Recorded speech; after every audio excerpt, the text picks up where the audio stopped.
Հույսեր կար, որ իրավիճակը, ռազմական իրավիճակը էլ ավելի չի խորանա, շուկան ցնցումների չի ենթարկվի, նավթի գները էլ ավելի ուժգին չեն տատանվի, բայց ամեն ինչ հակառակ ուղղությամբ է գնում եւ ամենակարևոր բանը, որ կուզենանք արձանագրել, Իրանի դեմ պատերազմելու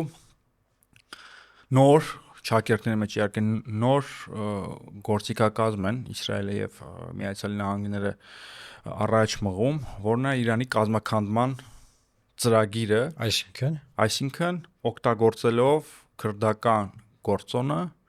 հասնել Իրանում ներքին խժժությունների, կենտրոնական իշխանության տապալման եւ երկրի մասնատման, իսկ իրենք որ Իրանը բավականին մեծ պետություն է, բազմաէթնիկ, բազմակրոն, բազմակոնֆեսիոնալ եւ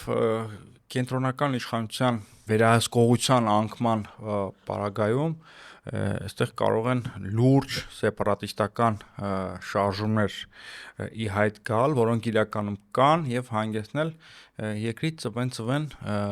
լինելուն։ Սա իհարկե ամենածայրահեղական սցենարն է, որ կարող է լինել դեռևս վաղ, բայց քրդերի մասով ուզում քրդերի մասով հերքում են կարպիս։ Հերքում են։ Այո, հերքում են, համ քրդերն են հերքում, համ էլ Իրանից չկա հաստատված տեղեկություն,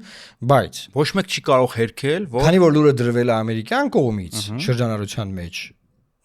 չի բացառվում, այսինքն այս փուլում հերքում, իմ ասում են չկա տես բան, բայց ինչ որ փուլում հնարավոր է դա այս բան հերքում են որպես գործիք կիրառելը, բայց որևէ մեկը չի կարող հերքել, որ Իրանում կա քրդական խնդրեմ։